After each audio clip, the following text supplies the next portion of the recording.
É um prazer estar aqui com vocês hoje. A gente que vive a aviação, gosta da aviação, sempre está feliz em conversar sobre ela. Então, eu acho que vai ser um bate-papo interessante. A nossa ideia hoje é conversar um pouco sobre a aerodinâmica computacional e dar uma passada geral. O que é, de fato, a aerodinâmica computacional? Como a gente escolhe uma ferramenta? Como a gente faz isso de forma eficiente? E, para isso, eu preparei no próximo slide alguns tópicos para a gente conversar. Então, eu queria contar um pouquinho da minha experiência.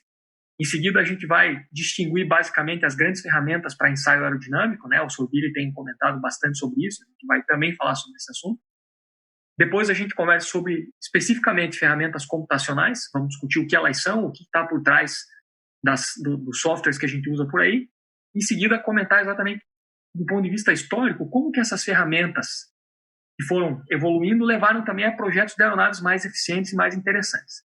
Por fim, a gente vai fechar aí com algumas palavras que são importantes, o que realmente seria importante que vocês guardassem, e vamos responder algumas perguntas também. Então, no próximo slide, basicamente, é um pouquinho da minha experiência acadêmica, né? Eu comecei como estudante de engenharia mecânica, sempre interessado em aviação na Universidade Federal do Paraná, e durante esse tempo na Universidade Federal do Paraná, eu também tive a chance de passar 2 anos no INSA de Lyon, na França, fazendo um duplo diploma em engenharia mecânica. Lá também estudei em nível de mestrado a parte de mecânica dos fluidos e mais especificamente a parte de simulação numérica. Em seguida, de volta ao Brasil, eu participei do PE da Embraer, em parceria com o mestrado em engenharia aeronáutica pelo ITA também. E atualmente, desde 2015, eu sou aluno de doutorado em engenharia aeroespacial na Universidade de Michigan, nos Estados Unidos. Do ponto de vista profissional, eu comecei trabalhando na Embraer como engenheiro de aerodinâmica e CFD na aviação executiva. Foi um aprendizado muito legal, trabalhei com Legacy 450, Legacy 500, foi realmente uma experiência muito boa e uma chance de eu ter contato com pessoas aí que me ensinaram bastante. E em seguida, eu trabalhei também com a parte de desenvolvimento tecnológico e especificamente com aerodinâmica e mecânica de fluidos computacional. Vamos lá. Vamos conversar um pouquinho sobre as grandes ferramentas aí que a gente usa para aerodinâmica. Está próximo. Eu tenho comentado bastante aqui com vocês. A gente pode fazer o desenvolvimento aerodinâmico usando uma série de ferramentas distintas, que são, no final, complementares entre si. A primeira delas seria o túnel de vento, né? Aqui vocês veem uma imagem do National Transonic Facility, que é um túnel de vento da NASA, no centro Langley, na Virgínia. E isso é basicamente uma ferramenta de experimentação, né? Que é muito usada hoje e vai continuar sendo bastante usada nas próximas décadas. Em seguida, a gente pode também usar ferramentas computacionais, desde aquelas ferramentas mais simples, ferramentas lineares, sobre as quais eu vou comentar no futuro, até as ferramentas mais de alta fidelidade, como o próprio CFD. Além disso, a gente pode também usar ensaio em voo. Claro, uma vez que a gente tem uma aeronave, um protótipo, ou então usando modelos também em escala reduzida que reproduzem os efeitos do avião na escala real.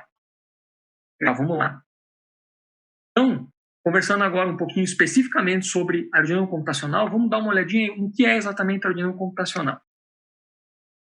Eu acho que é legal a gente ter em vista que as ferramentas evoluíram bastante, inclusive as ferramentas de aerodinâmica computacional, especificamente porque os produtos em si evoluíram, as tecnologias que a gente usa evoluíram. Como o próprio Kelly Johnson comentou, Kelly Johnson, para aqueles que não conhecem, foi um engenheiro da Lockheed, da Skunk Works, que trabalhou como líder do projeto do Blackbird e vários outros aviões. Então, ele comentou de maneira bastante interessante que nós engenheiros, temos que sempre estar a par das novas tecnologias e que, uma vez fazendo o design, vão aparecer situações que vão ser diferentes e vão exigir, portanto, soluções também não usuais.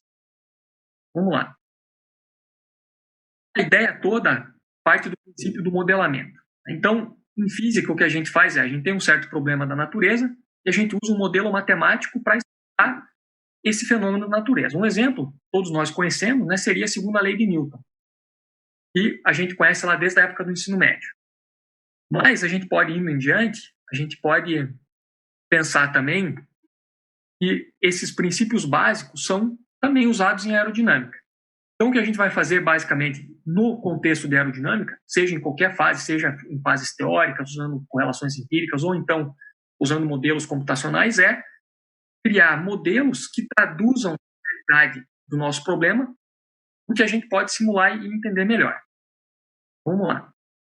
Para a gente ter uma ideia do que a gente está resolvendo, não vamos, claro, entrar em detalhe profundo das equações, mas o que corresponde à segunda lei de Newton que eu comentei ali para trás, dentro da mecânica dos fluidos, são as equações de Navier-Stokes.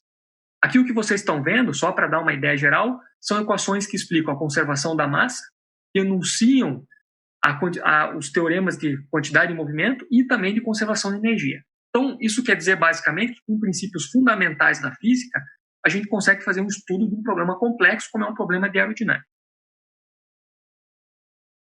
Basicamente, a ideia é que a gente tem aquelas equações que governam o nosso problema, como eu mencionei agora há pouco, e o que a gente vai fazer é discretizar essas equações, ou seja, transformá-las em equações que estão sendo válidas para um certo domínio.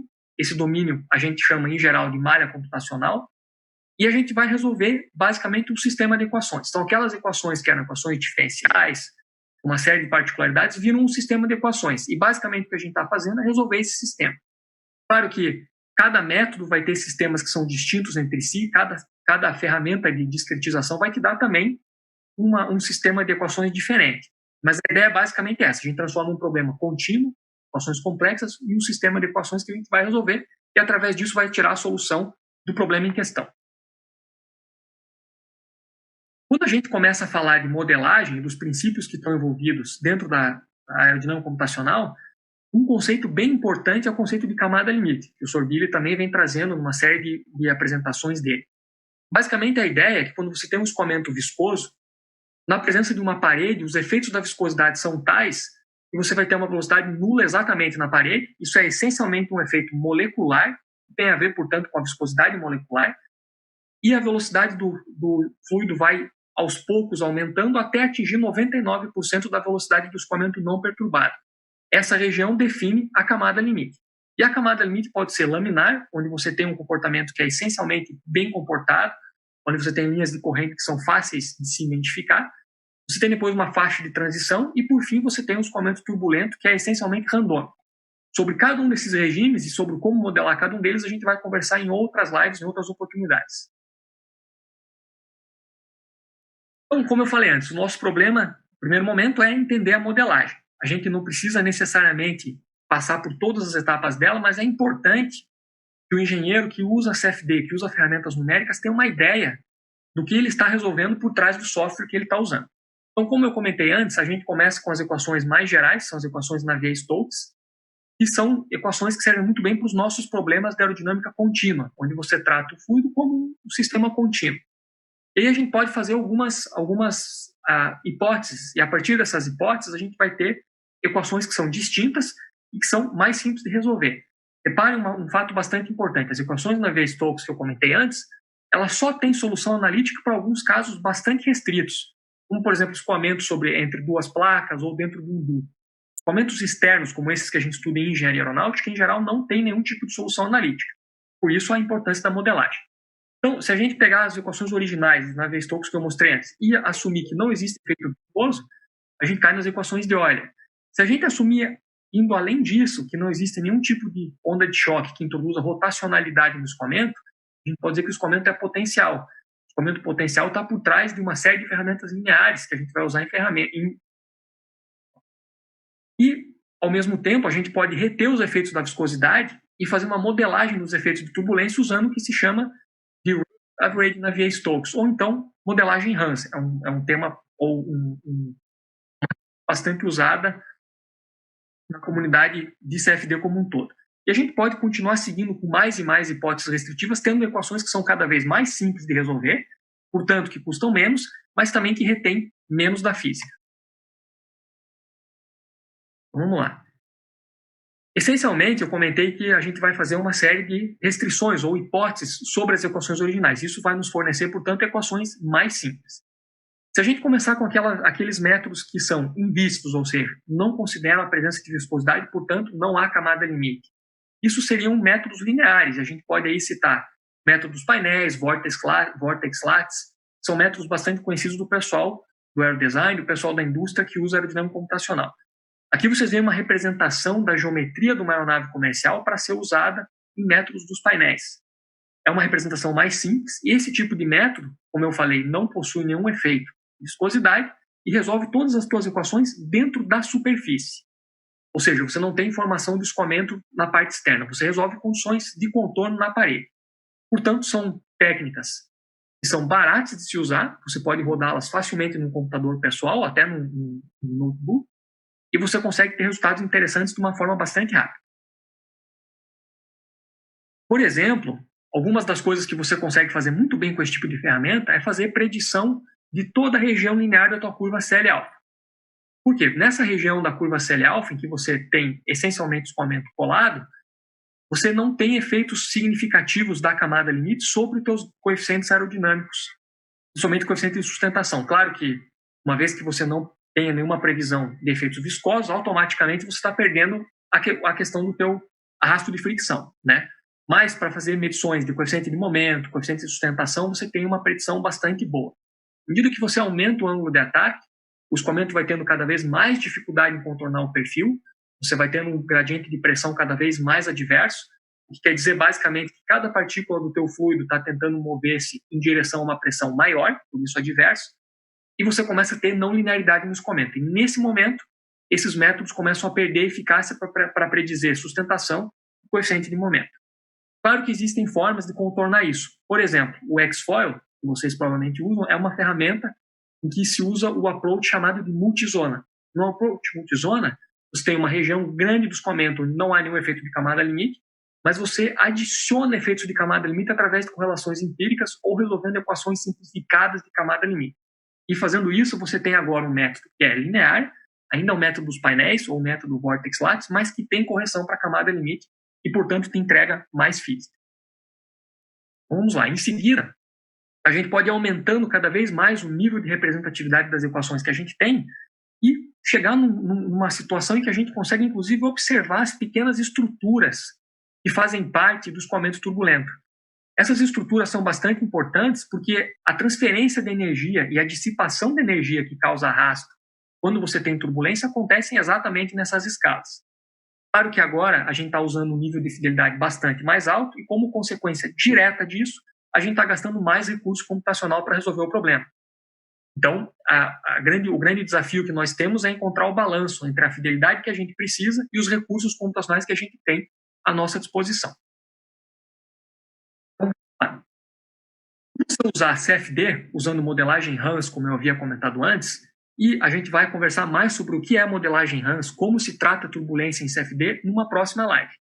Mas, basicamente, a ideia é que, uma vez que você usa esse tipo de ferramental, você agora consegue ter acesso àqueles efeitos viscosos, e, portanto, você consegue acessar um pouco da física que antes era praticamente não existente ou então existente num grau de fidelidade menor em relação aos approaches lineares que eu comentei anteriormente. Agora, claro, isso não quer dizer que o CFD vai resolver absolutamente todos os problemas de maneira completamente fiel. Então, indo em seguida, eu quero mostrar para vocês uma segunda figura. Essa curva que vocês estão vendo aqui é uma curva CL-alfa que corresponde àquela geometria do slide anterior. Então, uma geometria tem uma fuselagem, uma asa, é uma geometria que foi feita para justamente se investigar o comportamento de ferramentas de CFD. E esse estudo aqui é um estudo que a gente fez um tempo atrás. O Alexandre Pequeno, que vai estar conversando com vocês aí sobre otimização de aerofólios em breve, também participou desse estudo e foi bastante interessante, porque em vez de a gente ter os dados da curva CL-alfa para aquela configuração que vem do experimento, do túnel de vento. E tanto em azul quanto em rosa, a gente tem as curvas que vêm do CFD usando modelos de turbulência diferentes. O que a gente observa aqui é que na região linear da curva, onde o escoamento ainda não tem grandes separações, a gente está capturando a tendência, né? Existe uma certa diferença, mas estamos capturando a tendência. À medida que acontece que surgem regiões limitadas de descolamento, a gente começa a ter cada vez mais não linearidades, e aí os modelos de turbulência Hans eles começam a ter uma diferença em relação aos valores experimentais. Isso, inclusive, foi uma das perguntas que a gente teve antes da live, que era como o CFD poderia ser usado, como ele era usado para fazer predição pós-stall. E aqui vocês podem ver que usando modelos Hans estão disponíveis aí em várias plataformas, a gente não consegue fazer uma previsão perfeita do que vem depois do stall. Claro que se a gente aumentar a acurácia aumentar o nível de fidelidade do modelo que a gente está usando, a gente chega cada vez mais perto, mas sempre com um custo cada vez maior. Então é importante a gente ter isso sempre em mente. Bom, então indo adiante aí, eu acho que basicamente uma coisa que é importante a gente ter em mente é o seguinte: qualquer software que a gente use, né, que é aerodinâmica, basicamente ele funciona como qualquer outro sistema. Se a gente tiver inputs ruins, sejam problemas de geometria, problemas de malha, inclusive assumptions ou hipóteses incorretas, a gente vai potencialmente ter maus resultados. Então, isso quer dizer que a gente não pode confiar de maneira cega nas ferramentas que a gente tem à nossa disposição. Como essas ferramentas estão hoje ficando cada vez mais populares e elas estão sendo cada vez mais acessíveis, tem sido comum muitas vezes a gente usá-las sem necessariamente prestar atenção nesses detalhes que fazem toda a diferença lá para frente. Vamos lá. Eu acho que isso nos dá uma visão geral, né, do que são as ferramentas de aerodinâmica computacional. Como eu mencionei antes, nas próximas lives a gente vai entrar em mais detalhes sobre o CFD específico e também sobre a modelagem da turbulência. Mas eu queria mostrar para vocês como que as ferramentas de design aerodinâmico influenciaram o design das aeronaves. Eu acho que é legal a gente sempre ter uma perspectiva histórica e observar como que aquele tipo de ferramenta, aquele tipo de approach que a gente está usando ao longo do tempo proporcionou aeronaves mais eficientes. Então, vamos lá. Esse avião que vocês estão vendo aqui é o Ford Trimotor, é um avião dos anos 30. E ele ficou bastante famoso, existiram outros designs semelhantes a ele, e algumas coisas são bastante visíveis. A primeira delas é o posicionamento dos dois motores que vocês veem embaixo das asas. Vocês podem observar que a linha do motor, a linha do plano da hélice, do ponto central da hélice, ela fica abaixo da linha das asas. Na época, se acreditava que esse tipo de configuração era a melhor para reduzir a interferência entre a esteira da hélice e a aerodinâmica da asa. Então, isso era basicamente a regra. E se vocês pudessem olhar esse avião um pouco mais de perto, nessa foto não é possível ver, vocês veriam que a superfície dele é toda triangulada. Isso era feito para conferir maior resistência estrutural. Entretanto, claro, isso acarretava num arrasto bastante elevado. O arrasto era tão grande, para vocês terem uma ideia, que o grande motivo desses aviões terem 3 motores era o arrasto tremendamente alto. E aí, quando observou-se que a performance desse tipo de aeronave não estava um pouco aquém daquilo que se esperava, vários institutos de pesquisa pelo mundo afora começaram a tentar entender o que estava acontecendo. Um desses institutos foi a NACA, que originou em 57 a NASA, né, vocês devem conhecer os aerofólios NACA, e basicamente o que eles repararam é o seguinte, que você poderia deslocar o plano das hélices no nível exatamente da asa, de maneira que o teu motor ficasse alinhado com as asas, fizeram ensaios em túnel de vento para mais de 20 configurações e aprenderam isso. E com esse conhecimento, a gente evoluiu para o próximo avião que eu quero mostrar para vocês, que é o Douglas DC-3. Então, quando a gente compara o DC-3 com o Ford Trimotor ou com outros aviões, a gente observa que aí nos anos 30 houve uma quebra muito grande. Esse avião, o DC-3, foi o primeiro avião desenhado de forma científica, usando o túnel de vento como uma ferramenta de projeto e não só de correção, depois que o avião já estava voando, ou de pequenas modificações. Então foi um salto muito grande. E junto com o Boeing 247 e com o Lockheed 10 Electra, esses aviões representaram de fato uma quebra de paradigma e um avanço muito grande.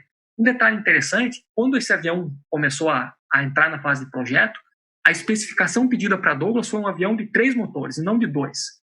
Mas, à medida que o projeto foi avançando, o ensaio em túnel de vento mostrou que 2 motores seriam suficientes. A confiabilidade dos motores também vinha aumentando. Então, em seguida, a gente vai ver uma imagem do túnel de vento do Douglas DC-1, DC-2, né, são as primeiras versões. O DC-1 foi realmente o primeiro da família DC, testado no túnel de vento do Caltech, na Califórnia. Então, isso foi realmente uma campanha bastante profunda e trouxe muita informação interessante. O próximo avião que a gente vai mostrar aqui hoje é o Lockheed 10 Electra que eu comentei antes. Então, esse avião, na fase inicial de desenvolvimento, ele foi projetado para ter uma única empennagem vertical, não 2, como vocês veem aqui. E começou-se a desconfiar que esse avião talvez tivesse problemas de estabilidade relacionadas ao fato de você ter uma única empennagem. O volume da empennagem talvez não fosse suficiente.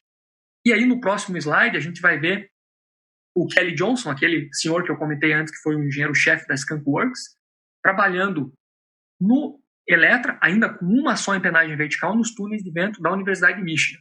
Então, mais uma vez, o túnel de vento foi usado para mostrar que existiam problemas e esses problemas foram corrigidos de maneira prematura.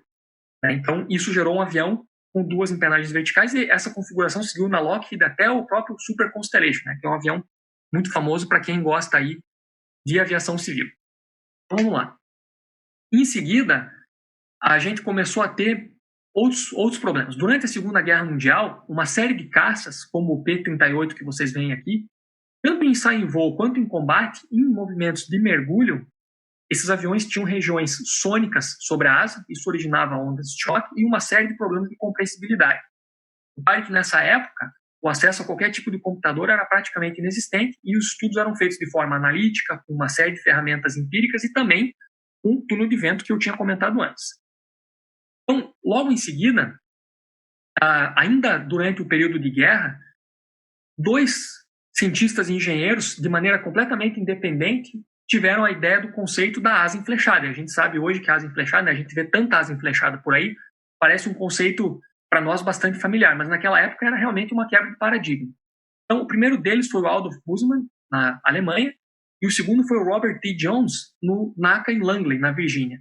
E basicamente eles perceberam que uma vez que você enflecha a asa, você consegue decompor as componentes de velocidade, né, como a gente conhece da teoria de aerodinâmica, o Sr. Billy bem comentou já sobre isso no passado, e você consegue reduzir os efeitos de Mach crítico. Isso foi uma grande quebra. Reparem mais uma vez que esse tipo de conclusão basicamente surgiu de estudos que foram essencialmente analíticos no primeiro momento, sem nenhum tipo de ferramenta computacional. E depois isso tudo foi verificado em túnel de vento. Então foi uma fase também bastante interessante. Aí, em seguida, esse conceito começou a ser aplicado em aeronaves que já estavam em desenvolvimento com asa não enflechada. Um deles é o Boeing B-47 que vocês veem aqui. Foi o primeiro avião de grande porte com asa enflechada. O que é interessante sobre esse avião, a gente vai ver no próximo slide, é que o B-47 foi largamente estudado em túnel de vento também. Então, repare, nós estamos aí falando de um avião desenvolvido nos últimos anos da Segunda Guerra Mundial, também com acesso praticamente nulo a ferramentas computacionais. E a ideia foi usar ferramentas de túnel de vento para entender várias coisas. E desse avião, uma série de coisas que a gente vê hoje e a gente basicamente entende como sendo padrão de design surgiram aqui. Por exemplo, a posição dos motores embaixo das asas, o próprio yaw damper foi usado aqui no momento inicial. E uma coisa muito importante é que percebeu-se nesse avião, em ensaios em túnel de vento, que você podia usar aerofólios um pouco mais espessos na raiz, o que é bom para aliviar peso estrutural. Esse avião especificamente não teve isso. Ele estava em fase tão avançada de desenvolvimento que não foi possível substituir os aerofólios da raiz. Basicamente, o pessoal achava que o stall ia começar na raiz e por isso você precisava de um aerofólio menos espesso que enfraquecesse o efeito de choque. E depois, em ensaios em túnel, eles perceberam que, em realidade, na asa enflechada, você tinha uma alta tendência de estolar na ponta antes. Então, o B-52, que foi o avião futuro, já incorporou essas novas tecnologias. Então, vamos lá. O próximo slide, basicamente, estou ilustrando aqui o que eu comentei agora há pouco. A asa enflechada, ela tem uma componente na direção da envergadura, né? E essa componente na direção da envergadura vai perdendo quantidade de movimento e você descola, em geral, na região da ponta. Então, tem uma série de medidas para evitar isso, para não sombrear o teu aileron, né? Mas a ideia, que nós vamos ver em seguida, é que esses conceitos todos, no próximo slide, esses conceitos todos que surgiram durante a Segunda Guerra levaram a um salto tremendo na aviação comercial e, basicamente, fizeram a gente pular dos aviões a pistão para aviões a jato como o 707. Foi muito interessante, foi basicamente um salto tremendo, a quantidade de viagens cruzando o Atlântico aumentou muito, e isso tudo veio graças a um grande progresso que a gente teve com o túnel de vento durante a Segunda Guerra Mundial e logo em seguida.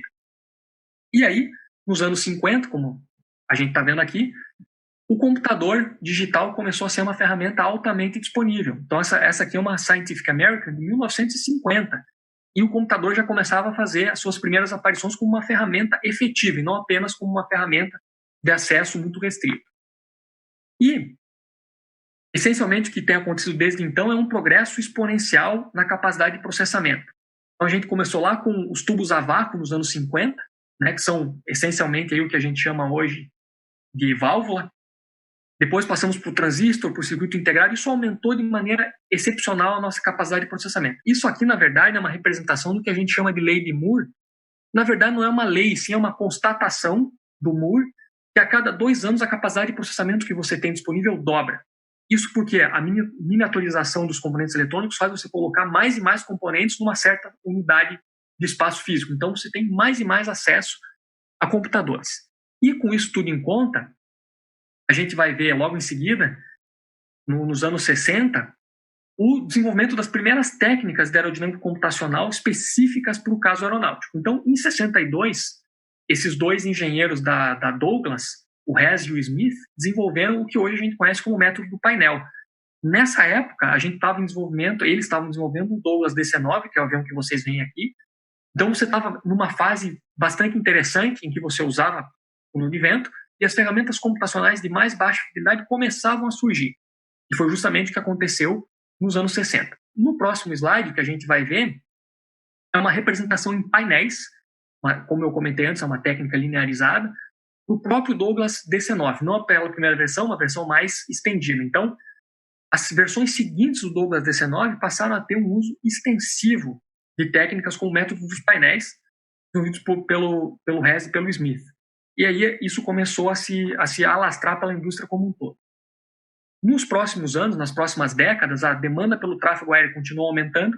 Lembra que no final dos anos 60, a Boeing introduziu o 747, o primeiro avião de 2 corredores, e nos anos seguintes a isso, a Lockheed e a McDonnell Douglas, agora a Douglas já tinha se fundido com a McDonnell, né? Então era a McDonnell Douglas. Eles começaram a desenvolver aviões trimotores para voar de costa a costa nos Estados Unidos e também para fazer operações cruzando o Atlântico. Um exemplo é esse que vocês estão vendo aqui, que é o DC-10.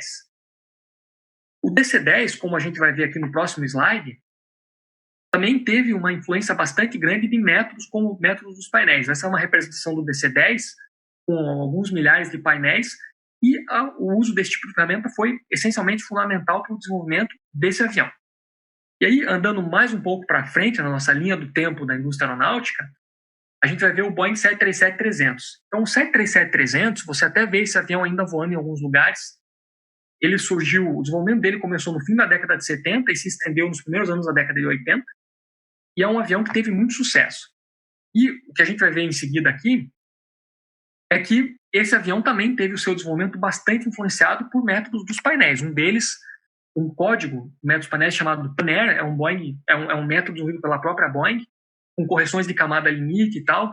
E é legal porque nessas figuras a gente vê aqui distribuições de pressão em seções distintas da asa, próximas à região do pilone e da nacelle, uma região que tem bastante influência aerodinâmica.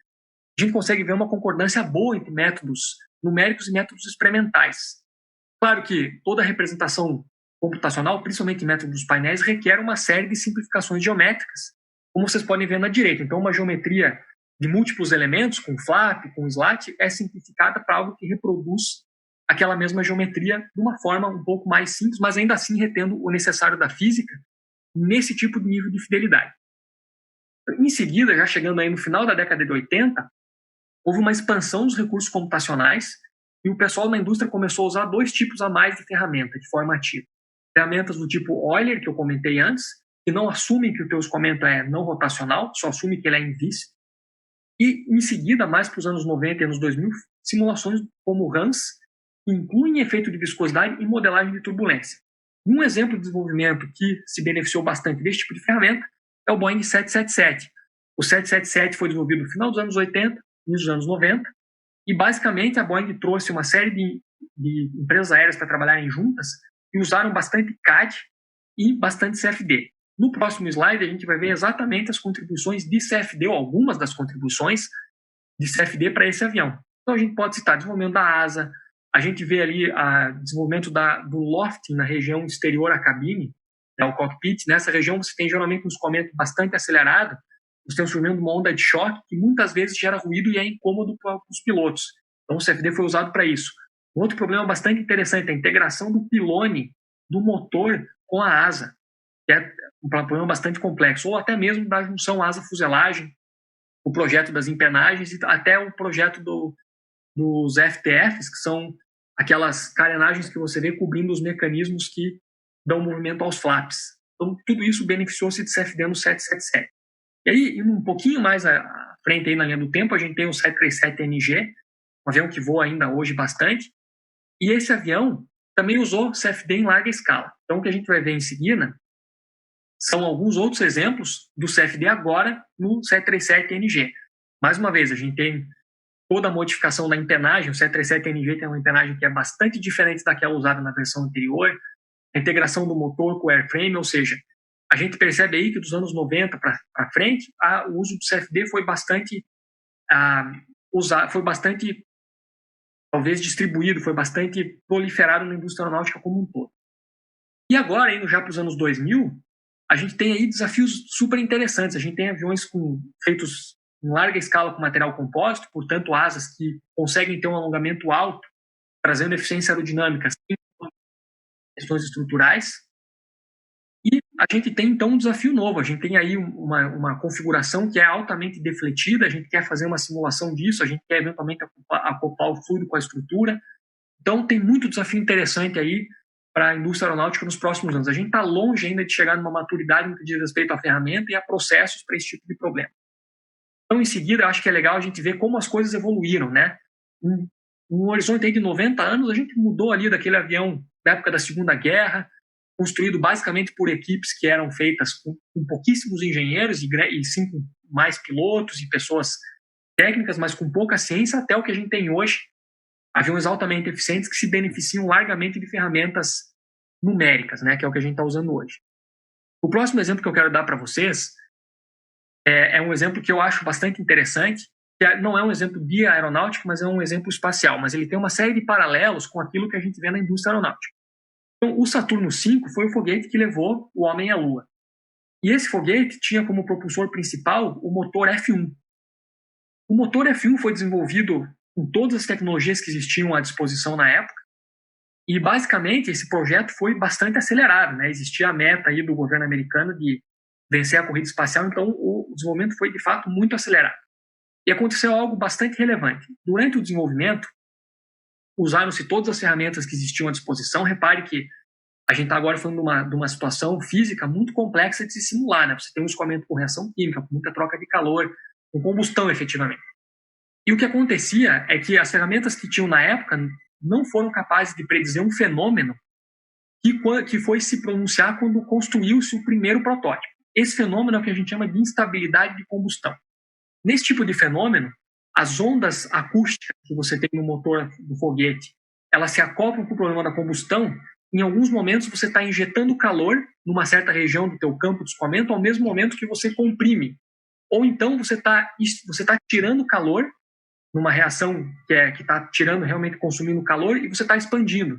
E quando você tem compressão com injeção de calor, ou então expansão com retirada de calor, você tem um acoplamento muito grande, você instabiliza o problema e você pode desintegrar o motor inteiro.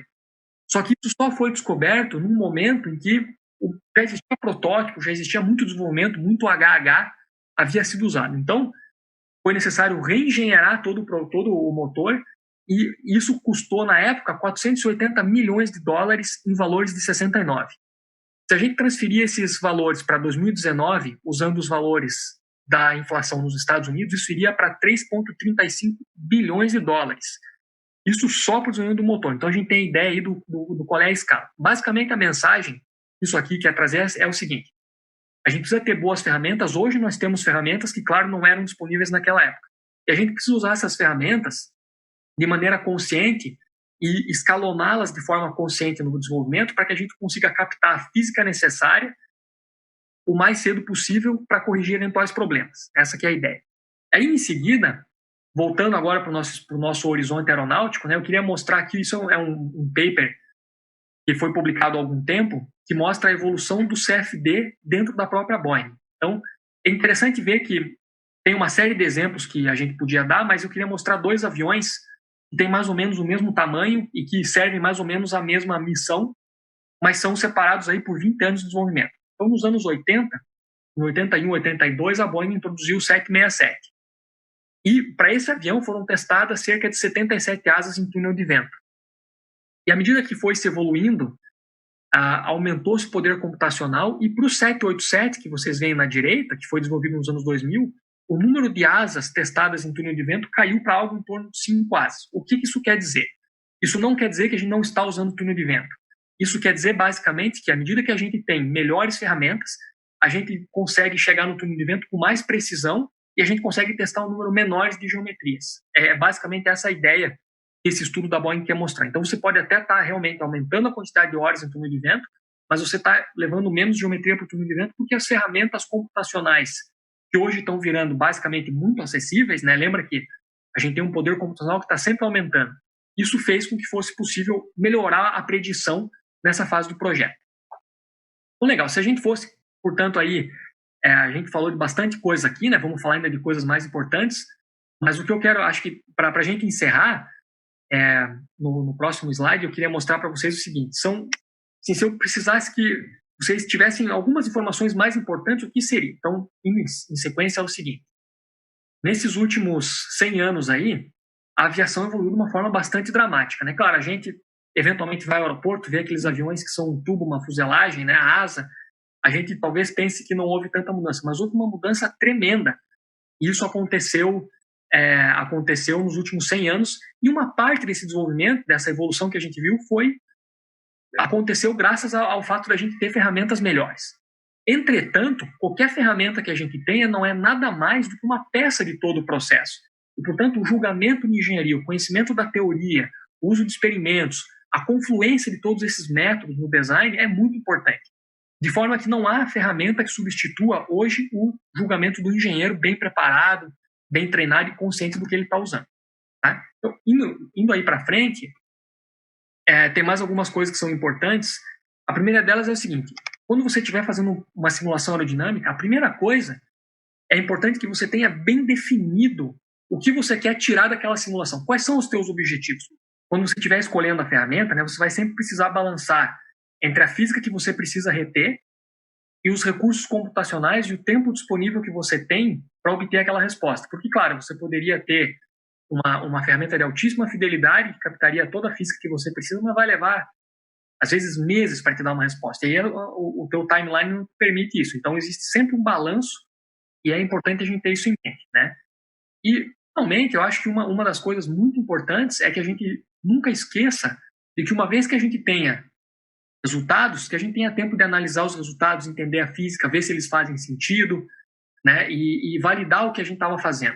A gente vai falar no futuro sobre realmente o que é validação do ponto de vista estrito, mas a ideia é essa: é você ter uma solução e usar isso que você obteve para entender a física, para ver se as coisas fazem ou não sentido dentro daquilo que você espera. E basicamente esses eram os slides que eu tinha.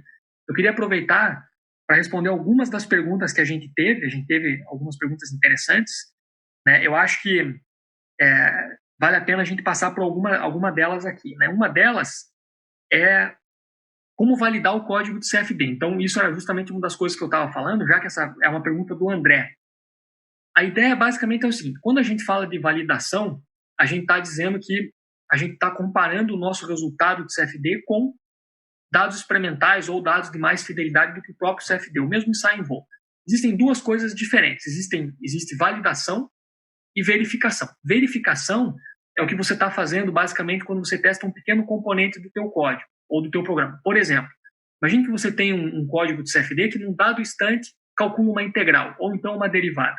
Uma verificação dessa parte do código seria você pegar aquele cálculo da tua derivada, jogar como entrada para o teu código um polinômio e ver se você tem a derivada correta. Isso é uma verificação ou uma integração, enfim, você está verificando se o teu código faz aquilo que ele quer fazer do ponto de vista computacional, do ponto de vista matemático. E a validação é um passo que vem depois disso, em que você está testando se o teu código, o teu software, o teu framework reproduz a física real. Então, se você quer fazer validação efetivamente, você pode usar dados de túnel de vento, pode usar dados de ensaio em voo, e você pode também usar mesmo resultados de simulações de mais alta fidelidade. A gente vai conversar sobre isso mais para frente também. Uma outra pergunta que tinha aqui é quais os melhores softwares para aplicar no ambiente de aerodesign? Essa é uma pergunta bem ampla, né? Como eu falei antes, dificilmente você vai ter um software só que responda bem a toda a física que você precisa captar e que responda bem a todas as suas necessidades no que diz respeito a tempo e a recurso computacional. Então vai haver sempre a necessidade de fazer esse balanço, né? Acho que nas próximas conversas que a gente vai ter, a gente vai entrar mais a fundo em cada software, mas eu diria que se você usa o XFLR5, o próprio Xfoil, o Tornado para métodos dos painéis Vortex Lite, métodos aí mais usados. E passando para CFD, você tem uma série de outros códigos, tanto códigos comerciais quanto open source. Você tem o OpenFOAM, você tem o CFD++, você tem o ANSYS. Existe hoje em dia realmente uma amplitude bastante grande de opções aí. Aqui tem uma pergunta interessante do Gustavo. Ele perguntou basicamente o seguinte: com o aumento aí do poder computacional, né, o aumento dos recursos que a gente tem disponíveis hoje, e também da própria interface mais amigável dos códigos que a gente tem, ele perguntou se o engenheiro de CFD vai entrar em extinção, basicamente.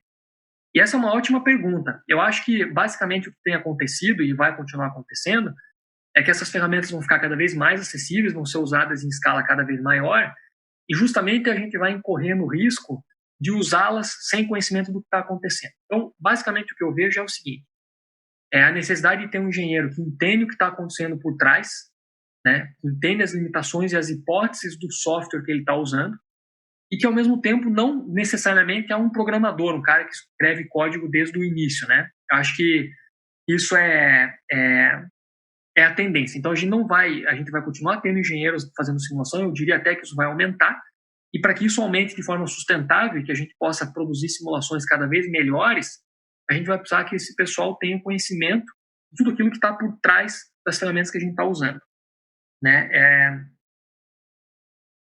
Tinha uma outra pergunta também, eu não sei se foi na mesma do Gustavo, perguntando sobre desenvolvimento de código, né? Eu trabalhei com desenvolvimento de código do zero, códigos aí para transição laminar turbulento. Vou comentar sobre eles também mais no futuro. Vou ver aqui o que mais. Tinha uma pergunta aqui também do Bruno sobre que software usar para calibrar condições no interior das aeronaves. Basicamente, o que eu acho que ele está querendo comentar aqui ou perguntar são softwares para fazer estudo de ambientes internos de cabine, né? Se usa muito CFD para isso também. E existem uma série de ferramentas. Eu poderia citar aí as próprias ferramentas do ANSYS, né? O StarCCM, enfim, ferramentas de CFD em geral são também usadas para estudar condicionamento de cabine, com certeza. Uma pergunta do Sérgio sobre o stall, né, o comportamento pós-stall com CFD, eu havia mencionado antes. Existem uma série de desafios, eu acho que a gente está melhorando nisso, a tendência é que a gente tenha mais capacidade no futuro, mas ainda assim é algo que está para ser feito. Vamos ver o que mais. Usar o Vortex Lattice para estimar stall, uma pergunta que a gente teve também. Bom, você pode usar esse tipo de ferramenta para fazer isso quando você tem correções para a camada limite. Repare que quando você tem uma ferramenta invícida, linear, como o Vortex Lattice, e você corrige a camada limite, você está adicionando a física daquela parte que justamente é onde a separação se inicia. Lembre que a separação se inicia na região da camada limite. Basicamente, o que é importante nesse aspecto é que quando você tem uma região altamente separada, as hipóteses que você está resolvendo em camada limite, em geral, elas não valem. Mas você pode também usar outras correlações empíricas que contornam esse problema. Acho que a gente pode falar mais sobre isso mais para frente. Deixa eu ver se tem mais alguma aqui. Tem uma pergunta legal aqui também do Gabriel, também perguntando sobre envelope de análise para icing, para método semi-empírico, CFD e túnel de vento. Bom, o problema da contaminação por gelo é um problema muito interessante, um problema super importante, e a gente pode dizer que existe também uma série de formas de fazer isso. Claro, você pode fazer ensaios, né? São feitos ensaios para isso, com certeza, tanto ensaios em voo quanto ensaios em túnel. E você também consegue fazer CFD na medida que você tem ferramentas que te dão a forma do gelo para uma certa condição e depois outras ferramentas que estudam como que essa tal forma de gelo dada pela primeira ferramenta impacta, por exemplo, na geração de arrasto.